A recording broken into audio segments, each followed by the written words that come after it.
But in practice, there were 3 or 4 people who were posting blogs. There was not a lot of blogging. And that was so disappointing. And we went back to people and said, oh, yeah, G-blog, it's great. Yes, it's great, it's great. Will you, I'd love to hear that, what you were just telling me on the blog. Yes, yeah, I'll post it on the blog. Well, if you're finding difficulty logging on and doing it and you're not quite sure how it works, email Grace. Grace is the fount of all knowledge and wisdom when it comes to such things. She will tell you how to do it. And Grace will tell you in a minute what she did. But what we found that there was so much competition for people's time and attention that it didn't matter how much goodwill there was when you were talking to them. Once you were out of sight, we were out of mind. So the story actually is that it probably took people too much time that they didn't have to think about doing it because it wasn't a place that they would naturally be. And there's a certain amount of blogging fatigue and, apologies for the phrase, but I felt we were being told to blog off. Not specifically, but, implicitly, because it didn't happen.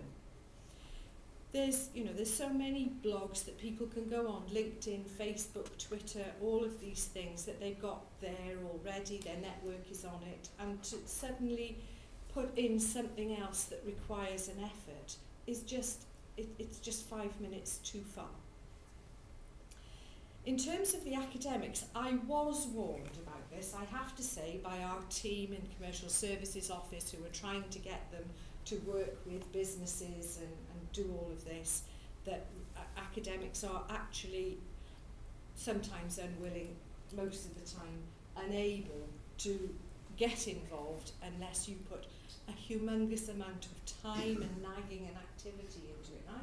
I don't have that time either. And people have got really good reasons for not being able to do what you ask them. I mean, I kept saying to people who seem to spend their whole lives on Twitter, I'm on the train to this, I'm singing in this choir, I'm watching the rugby. Okay, if you've got time to do that, can't you just go on G-blog and post something about your research, because it's really interesting? No, I'm writing at my PhD for 6 months was the answer there. Or I'm teaching in Hungary for the next 2 weeks. Sorry, but I just can't do it. Or I've got this Paris conference to attend. Or, which has happened more in the past 6 months than before, I'm being made redundant.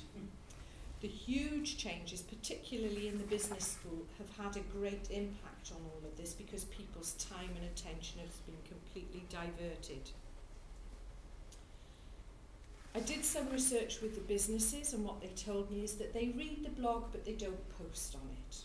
Fine, okay. I'm really glad to know that they read it.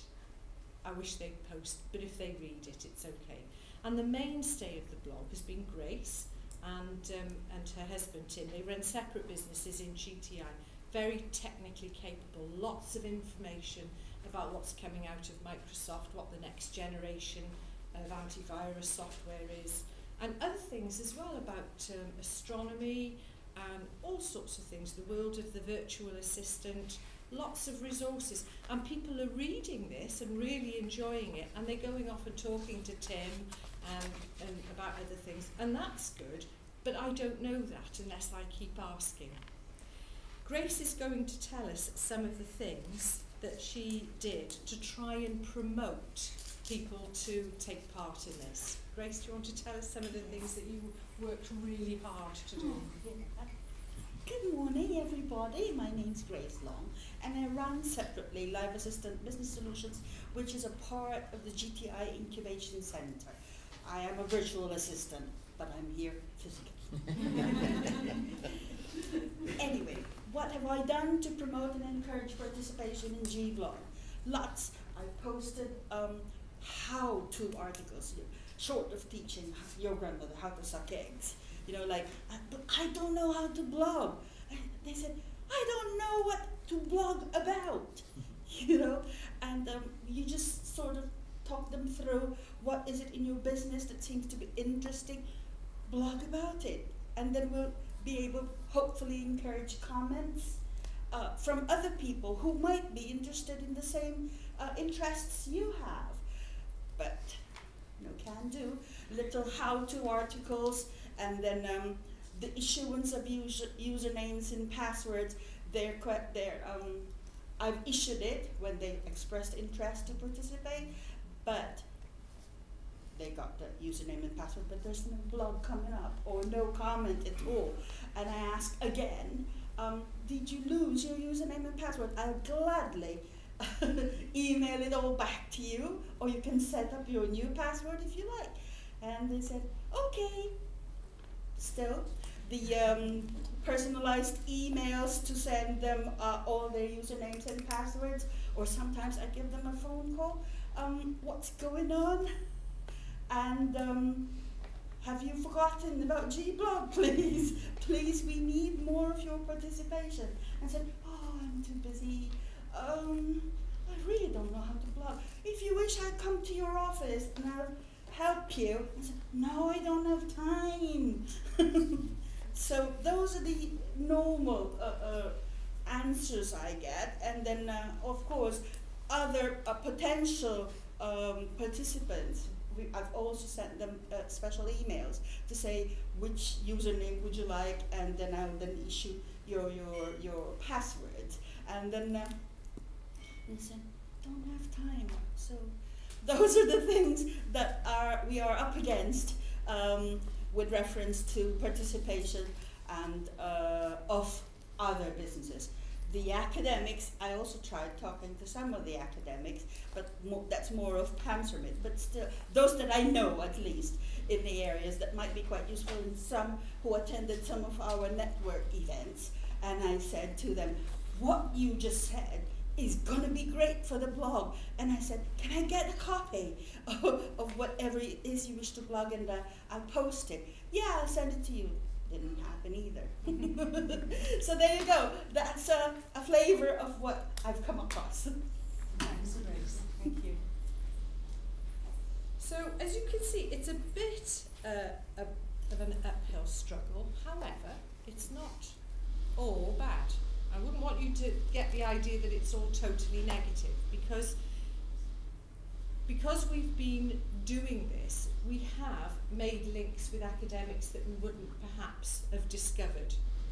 So it's made us go out and talk to different people, and we've run events and people have come, and that's been fine. So what did we learn about this? Actually, it takes longer to engage people than we thought. And this is such a specific thing, it's such a niche thing, that it's really hard to compete with LinkedIn and the groups that people are on. This is just something else that they have to do. So we have to think about changing this, offering more. We need to reconsider how we take this forward.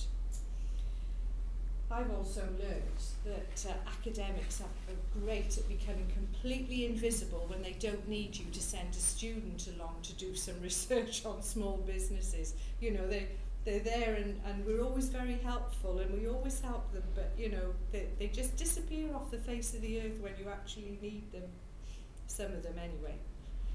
The things that have been positive about it is, you know, we've reinforced our links with the IT team. And actually I've learnt a lot, because part of this for me was some upskilling in things like open source software, WordPress, hosting, the process of blogging, how we do it. I've learnt such a huge amount, and I've learnt so much from coming to these Jisc events as well. I mean, I would never have attempted to make a video. I mean, I know it's a terrible video, and you know, it's very shaky camera and stuff, and it was only 1 minute long, but for me that's a huge leap forward. So I've been upskilled, I've learned a lot, I've also forgotten a lot, but you know, that's just part of the course. And what we're going to do is to take this, we're not just leaving it now and saying, oh well, it didn't work very well, that was a shame. No, we've got something really valuable. We've got a community that are interested in reading it, and we're going to widen it out. So what we're going to do is to take this Gblog, and we're going to make it the repository of all things GTI. And we're going to actually make it mandatory to be part of GTI to all the businesses.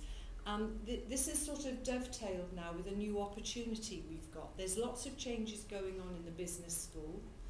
So once that finishes, we're going to reapproach the academics, and they'll perhaps be a bit more settled. We're also moving the incubator to new premises next door, and part of that is we're making everybody re-register, and we're putting in slightly different terms and conditions, and we've got to go through this process. So we have an opportunity to say to people, right, from the beginning of October, your involvement with G-Blog will be mandatory, because that will be the repository for everything GTI. So we're going to put the meeting room bookings on it, we're going to put all our events on it, we're going to put every bit of information that they need, out of hours phone numbers, everything to do with GTI is going to be on the blog. So it really will, in fact, be the community resource for all the GTI businesses.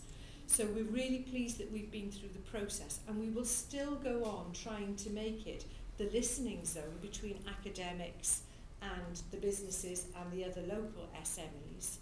But how we're going to underpin that is by making it a necessity to them for their access and their usage of the incubator. And then once they start getting used to doing that all the time because it's necessary, then they'll all be already be on there, and it won't be such a big deal to be blogging stuff about their businesses and what they need from academics. So one of the things that we think will kick it off is the access, is the input from Dr. Paul Thomas, who's the business doctor. He's the guy that did the BBC documentary Ban the Boss. It's absolutely revolutionary, it's wonderful, and we think that he's going to be, you know, quite a coup for us to have blogging, and we think that will draw people in, because what he has to say is very controversial, frightens managers to death, but at the same time is really interesting when you get to know what he's achieving. So actually it's all positive. So the business directory, day-to-day stuff, everything else is going to be on that. We're going to go forward with it, and I have absolutely no doubt that what we'll achieve is really valuable. So the question today is, did we share ideas, develop partnerships, and foster knowledge exchange between local businesses and the university? Well, we did sort of, not as much as we hoped. We've got people who read the blogs but don't post. We've got lots of offline links, and we know that people are following up the artificial intelligence data capture.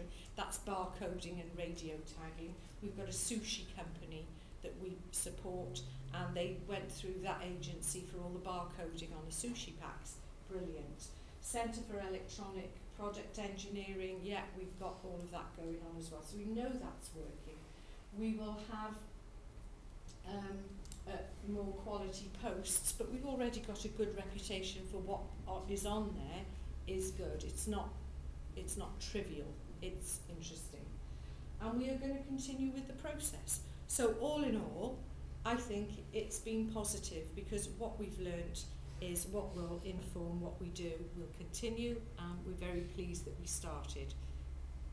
Those are the businesses that are featured on the slide, and that's where we are for the moment. So thank you very much for listening.